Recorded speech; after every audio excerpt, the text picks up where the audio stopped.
Comment se fait-il que je n'ai pas vu ça ou que je ne m'en suis pas rendu compte? Aujourd'hui, nous allons parler des raisons pour lesquelles nous manquons d'importantes opportunités de vivre nos valeurs. Remarquer et traiter les comportements problématiques dans nos groupes d'amis, de collègues, investir notre argent dans des entreprises qui correspondent à nos valeurs et identifier les microagressions et les politiques discriminantes, je vais vous montrer pourquoi ces filtres attentionnels nous manquent et comment créer ceux qui sont importants pour nous. Bienvenue sur Cœur de Leader, le podcast pour les leaders performants, parce qu'une vie professionnelle plus consciente signifie un leadership plus fort, des équipes prospères et des résultats bien plus importants. Bonjour chers auditeurs, je suis vraiment contente d'être avec vous aujourd'hui et un immense bienvenue à tous ceux qui rejoignent la communauté de Cœur de Leader. Cela a été vraiment intéressant de communiquer avec vous par email ou LinkedIn au cours des derniers jours, de partager sur l'intelligence émotionnelle ou le management bienveillant avec vous. Et je suis vraiment heureuse de vous avoir avec moi ici sur le podcast. Alors maintenant, plongeons-nous au cœur de cet épisode. Aujourd'hui, je veux vous parler d'une chose à laquelle j'ai beaucoup pensé ces derniers mois, mais qui est aussi un sujet que je retrouve chez mes clients. Et j'ai remarqué dans mes expériences professionnelles précédentes et avec mes clients qu'il y a parfois ces situations problématiques que nous ne relevons pas. Et pourtant, on voit clairement que quelqu'un d'autre vit une mauvaise expérience ou que peut-être à ce moment précis, nous n'y portons pas d'attention. Et vous savez, ces moments où vous sentez que vos valeurs sont touchées, où vous vous sentez pas très bien. Et j'ai remarqué qu'il y a des moments où j'avais tout simplement pas relevé que quelque chose n'allait pas. Par exemple, quand je parle d'actions abusives ou violentes envers d'autres personnes et que je vois que même mon interlocuteur ne l'avait pas remarqué. Ce sont des situations qui nous font nous sentir mal à l'aise et qui touchent nos valeurs, mais que nous ne relevons pas. Alors parfois, en discutant avec des personnes de ma communauté ou d'autres communautés que la mienne et qui ont en évidence ce genre de situation, qui mettent en évidence ce genre de situation, et bien que moi je n'ai pas vu, je me suis demandé mais pourquoi ?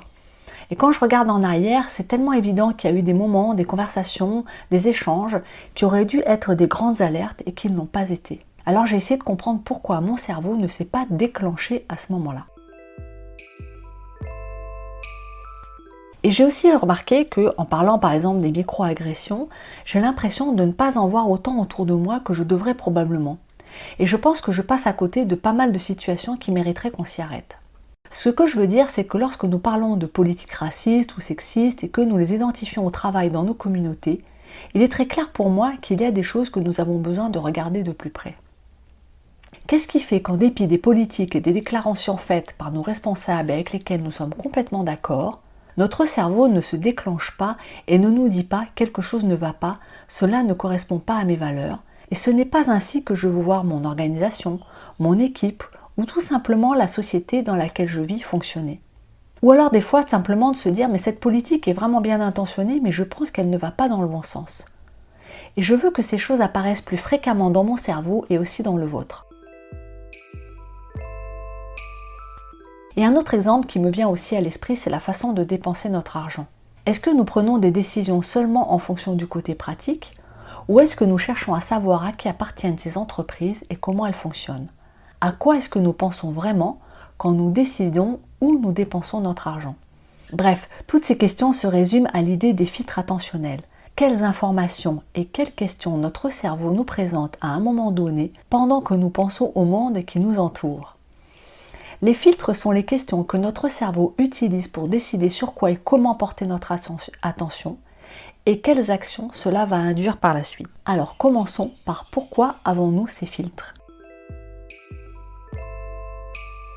Eh bien, il y a tellement de données à traiter dans notre environnement que notre cerveau ne peut pas en traiter toute la totalité. Et ce traitement se fait de manière automatique, si bien que parmi ces données traitées, seulement quelques-unes deviendront conscientes. Donc, ces filtres vont trier selon nos règles, dont les critères principaux et l'importance. Et ce que j'ai remarqué, c'est que parfois, nos règles, elles ont des grosses lacunes. En fait, ils ont des lacunes à la fois sur ce à quoi notre cerveau porte attention, mais aussi dans la façon dont il va identifier et classer cette information. Par exemple, vous voyez, il y a une différence entre ce qui va déclencher une réaction du type ça semble un peu faux ton truc là qui apparaît dans mon cerveau, un petit pop-up, mais qui ne va pas avoir d'impact sur la suite. Je vais continuer à lire mon email ou je continue la prochaine conversation que j'ai et puis ça me sort complètement de l'esprit. Et puis il y a aussi une autre type de réponse qui est de waouh, là je dois monter d'un cran et résoudre ce problème parce que pour moi ça c'est un problème. Et j'ai réalisé que parfois nous répondons par un à une situation qui nécessiterait un waouh. Et c'est ainsi que j'ai remarqué qu'il peut y avoir beaucoup de micro-agressions par exemple qui ne sont pas relevées et qui passent sous le radar. Et vous savez, il y a aussi ces choses que quelqu'un dit qui sonnent un peu bizarrement. Mais personne n'ose les mentionner sur le moment. Vous avez cette sensation désagréable et en même temps, on a peur de la mettre en évidence. Et c'est ce qu'on appelle communément, vous savez, des maladresses. Et bien pour moi, c'est quelque chose sur lequel je travaille beaucoup pour que mon cerveau n'ait pas peur des maladresses. Parce que ne pas relever les maladresses, c'est donner une excuse à un comportement qui est problématique. Et ça, c'est important parce que vous savez, quand on y regarde de plus près, il y a peu de chances que ça ait des conséquences graves de dire à un collègue que sa phrase qu'il ou elle vient de dire semble un peu biaisée. Tout simplement parce qu'on ne veut pas casser l'ambiance ou parce que ça ne fonctionne pas comme ça dans la façon dont nous nous parlons entre nous de manière implicite. Vous savez ce qu'on se raconte. Mais que se passe-t-il si nous ne le faisons pas? Eh bien, nous perpétuons des systèmes qui en fait font du mal à d'autres personnes et à nous-mêmes. Et pour moi, c'est un filtre qui vaut vraiment la peine que je passe du temps à le remarquer et à mettre en place et à surmonter mon malaise et ma peur pour me poser cette question la plus importante. À quoi suis-je prête à dire non pour dire oui à cela? La raison pour laquelle nous avons des filtres bien en place et d'autres qui n'existaient pas du tout dans notre cerveau, c'est que nous ne pouvons pas avoir beaucoup de pensées conscientes. Notre capacité d'attention est limitée. Il y a donc une quantité limitée de pensées conscientes sur lesquelles nous pouvons nous attarder et donc avoir une réaction du type « Waouh, je dois monter au créneau, résoudre ce problème tout de suite, c'est un problème pour moi ». Tout au long de la journée, nous ne disposons que d'un temps limité et c'est pareil pour notre cerveau qui ne peut traiter qu'une quantité limitée de données. Et c'est ce qui s'est passé pour beaucoup d'entre nous, c'est que nos systèmes de filtres ont été presque entièrement implantés de manière implicite. Nous ne pensons pas à eux pendant que nous faisons les choses. Pourtant, nous avons ces petits moments de lucidité, vous savez, et nous y pensons intentionnellement et consciemment. Lorsque par exemple nous nous disons « cette directrice est vraiment compétente dans ce domaine, elle pose toujours les bonnes questions ». Et nous essayons de mémoriser et de poser les questions qu'elle pose, n'est-ce pas? Ce sont des moments où nous travaillons intentionnellement pour installer un nouveau filtre dans notre cerveau. Mais vous savez quoi? Même dans ces moments qui ne sont pas toujours conscients, nous ne nous sommes pas posé la question de ce à quoi nous étions prêts à dire non. Et donc certains des filtres que nous avions consciemment choisis dans le passé et qui étaient peut-être importants pour nous, ont commencé à ne plus être utilisés. C'est la raison pour laquelle nous devons réfléchir non seulement aux filtres que nous voulons avoir, mais sur quoi nous sommes prêts à ne pas filtrer et à ne pas relever afin de faire de la place à ces filtres qui sont importants pour nous aujourd'hui. Vous voyez, il y a un tri à faire dans ces filtres. Il faut filtrer nos filtres. Alors prenons un exemple. Admettons que nous nous sentons en lien avec les références de la culture Star Wars. Imaginons que nous voulons dépenser de l'argent en ligne et que notre cerveau nous dit « Prends une seconde, c'est quoi cette marque ? Est-ce que c'est une marque ou une entreprise dans laquelle nous voulons investir notre argent? À qui nous voulons donner notre soutien? Quelle est leur éthique? Quelles sont leurs valeurs? À qui appartient-elle? Comment fonctionne-t-il? » Honnêtement, si nous pouvions choisir entre ce filtre et le filtre qui nous fait ressentir le sentiment d'appartenance à la communauté des gens qui aiment Star Wars, eh bien logiquement, quand nous sommes, vous savez, dans cet état d'esprit conscient, nous allons choisir le premier filtre. Mais lequel est dans notre tête à ce moment-là? C'est pas celui-là. Quand nous sommes dans un état d'esprit conscient, nous donnons la priorité à la réflexion intentionnelle sur où nous dépensons notre argent. Ainsi, nous prendrions le temps de planifier à l'avance l'anniversaire de quelqu'un et du coup de ne pas passer par une livraison gratuite en 2 jours. Ou alors penser à la façon dont nous voulons fêter l'anniversaire d'une manière qui peut être différente plutôt que d'envoyer un livre ou quelque chose acheté quelque part en vitesse. Donc si nous pensons juste au confort et aux entreprises que nous soutenons et à la façon dont nous dépensons notre argent, il y a tout un tas de choses qui entrent en considération. Mais comment faire? Eh bien déjà, nous pouvons faire une pause dans l'instant et se dire « Est-ce que j'aime cette entreprise ?» Vérifions qui ils sont et ce qu'ils font par exemple. Une autre façon d'appréhender la situation serait de planifier à l'avance. Peut-être que pour le déclencheur des anniversaires, nous pouvons réfléchir une dizaine de jours avant, par exemple pour l'anniversaire d'une personne qui compte beaucoup, de s'organiser pour le faire à l'avance. Nous pouvons aller au-delà aussi et choisir des filtres pour les situations auxquelles nous voulons réfléchir. Ainsi, nous pouvons réfléchir à quand et comment et quelles balises d'urgence et quelles balises d'action nous voulons que ces filtres aient. Pourquoi mon cerveau aurait-il choisi un filtre de référence de la culture Star Wars plutôt qu'un filtre d'être une personne à l'état d'esprit conscient dans le monde et être la personne que nous voulons être?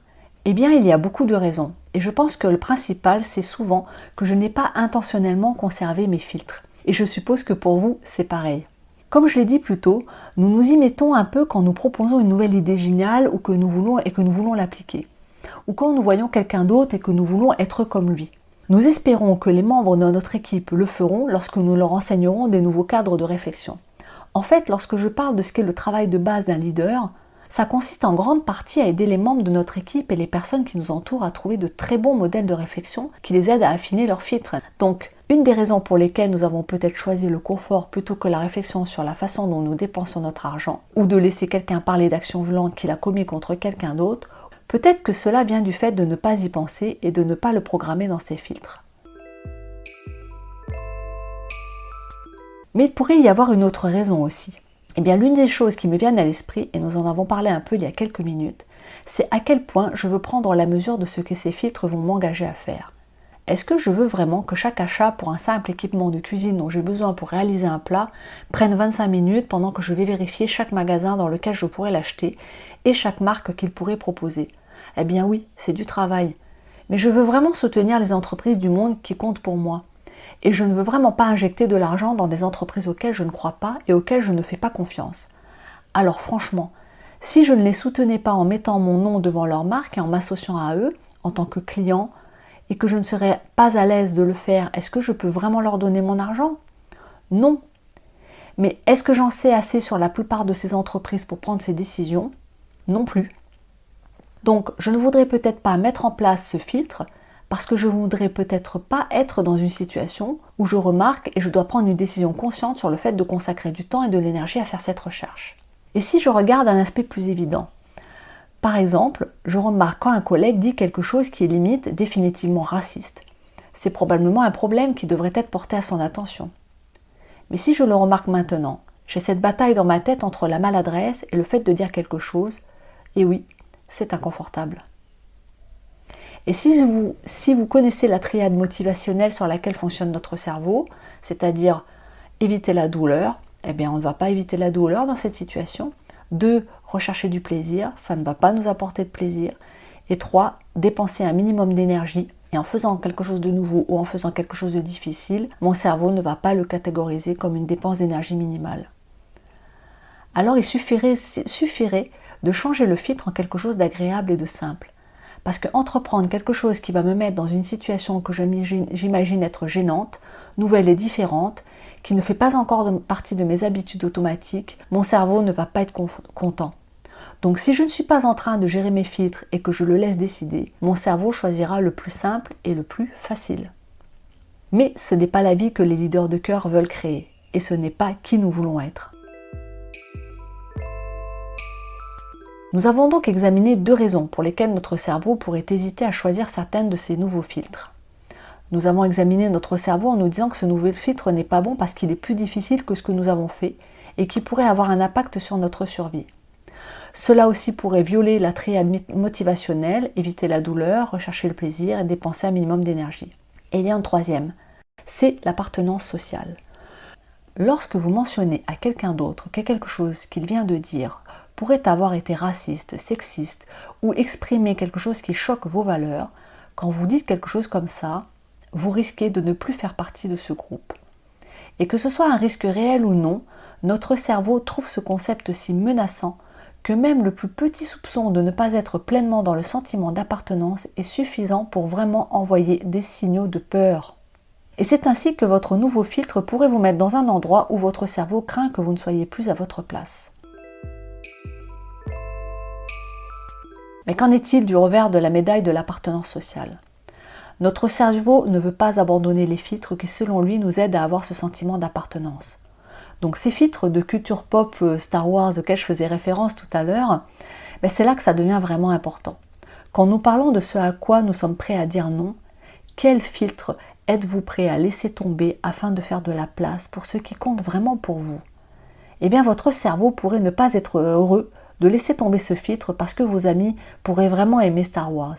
Et en lâchant ce filtre, votre cerveau pourrait penser que cela vous mettrait potentiellement en danger sur le plan social, que cela pourrait ne plus faire de vous une partie assez forte du groupe et que vous pourriez être expulsé ou considéré comme moins précieux ou moins intéressant. Et notre cerveau, toujours, peu importe où nous sommes dans le monde, peu importe notre sécurité alimentaire, financière, en matière de logement, notre cerveau reste constamment inquiet de ne pas appartenir à un groupe. Et lorsque nous envisageons de supprimer certains filtres qui nous aident à nous sentir à notre place, alors même que nous savons que nos amis nous aimeront toujours, si nous ne remarquons pas par exemple immédiatement chaque référence à notre série télévisée, nous craignons toujours que cela puisse être un problème et peut-être un peu trop risqué. Je vais donc vous présenter un exercice rapide pour vous aider à réfléchir à l'un de vos filtres que vous souhaitez ajouter. J'ai dit un seul. Pour commencer, il faut y aller un à la fois pour prendre du temps et de l'énergie et comprendre ce que nous voulons vraiment que ce filtre soit en y réfléchissant et en le mettant vraiment et efficacement en place pour qu'il fasse son travail et que nous voyons les résultats que nous voulons. Cela signifie qu'on va garder de la bienveillance. On n'est pas là pour tout casser ce qu'il y a dans le cerveau et le juger. Cela signifie juste de remarquer les choses qui comptent le plus et de faire un travail intentionnel pour aider notre cerveau à créer des bons modèles autour de ces choses spécifiques. Alors essayons. Commençons par quel est le filtre que vous souhaitez créer. Décrivez le déclencheur très précisément. Par exemple, il se peut que je pense à acheter quelque chose. On peut être un peu plus précis. Par exemple, si j'ouvre un nouvel onglet de mon navigateur web parce que je cherche un endroit pour acheter quelque chose en ligne. Et nous pouvons même en créer des encore plus spécifiques, comme quelque chose comme des vêtements, ou le genre de choses que nous allons acheter, commander un plat à emporter, ou choisir un restaurant. Alors pour vous, quel est le déclencheur de votre filtre? Que remarquerez-vous dans votre propre cerveau ou dans le monde qui vous entoure et sur lequel vous souhaitez que votre cerveau attire votre attention beaucoup plus fort lorsque cela se produit? Si vous n'avez pas d'exemple immédiat, essayez plutôt quel a été l'épisode récent où vous vous êtes dit « Ah, j'aurais vraiment dû le remarquer ». Ok, maintenant vous avez le déclencheur de votre filtre, quels sont les exemples de la façon dont vous souhaitez réagir à cette situation? Quelle est la pensée que vous voulez avoir lorsque ce filtre se déclenche? Qu'est-ce que vous voulez que votre cerveau porte à votre attention? Alors j'ai un truc pour vous aider, c'est d'y mettre quelque chose que vous voulez faire par la suite. Donc par exemple, ah c'est un problème, je ne suis pas d'accord quand les gens parlent de violence avec des aventures comme ça. Cela me fait peur qu'ils passent à l'action. Je devrais leur dire quelque chose à ce sujet. Lorsque ce filtre est déclenché, que voulons-nous qu'ils nous disent qu'il se passe? Quelle est la pensée que vous voulez avoir lorsque votre filtre se déclenche? Maintenant, est-ce un déclencheur que vous savez reconnaître? C'est peut-être celui que vous comprendrez bien et que vous n'avez tout simplement pas priorisé. Par exemple, je sais comment rechercher une marque de vêtements sur Google et rechercher les controverses qui les entourent. Je n'ai tout simplement pas fait une priorité de vérifier mes marques avant d'acheter chez eux. Mais c'est peut-être aussi celui qui ne s'est pas déclenché jusqu'à présent parce que vous ne savez pas vraiment comment le reconnaître. Si tel est le cas, posez-vous la question de quelle action vous allez entreprendre la semaine prochaine afin de créer votre carte mentale pour savoir exactement sur quelle spécificité déclencher votre filtre. Enfin, quel est le filtre actuel que vous êtes prêt à abandonner afin d'avoir de la place pour votre nouveau filtre? Bien, voilà, je suis vraiment contente d'avoir eu ce temps de partager sur les filtres attentionnels et comment en créer des nouveaux avec vous pour vous aider à comprendre comment vous assurer que votre cerveau remarque et attire votre attention sur les choses que vous voulez voir dans le monde autour de vous en vous en apercevant rapidement afin que vous puissiez prendre les mesures qui contribuent à assurer la sécurité du monde dans lequel vous vivez. Et cela vous aide à créer les organisations et les équipes dont vous souhaitez faire partie. Cela vous aide à apparaître dans le monde qui vous entoure comme vous le souhaitez. Si vous avez aimé cet épisode et que vous souhaitez approfondir vos connaissances sur l'amélioration de votre leadership afin de vous sentir mieux, d'obtenir des meilleurs résultats au travail, vous pouvez me joindre pour un appel individuel et nous parlerons de là où vous en êtes, où vous voulez être et on va créer un plan pour y aller. Vous pouvez cliquer sur le lien dans la description, prendre rendez-vous. Je vous souhaite une belle semaine et prenez le temps d'organiser vos filtres. Alors toi qui veux développer ton leadership pour toucher la performance avec ton cœur, on se retrouve la semaine prochaine.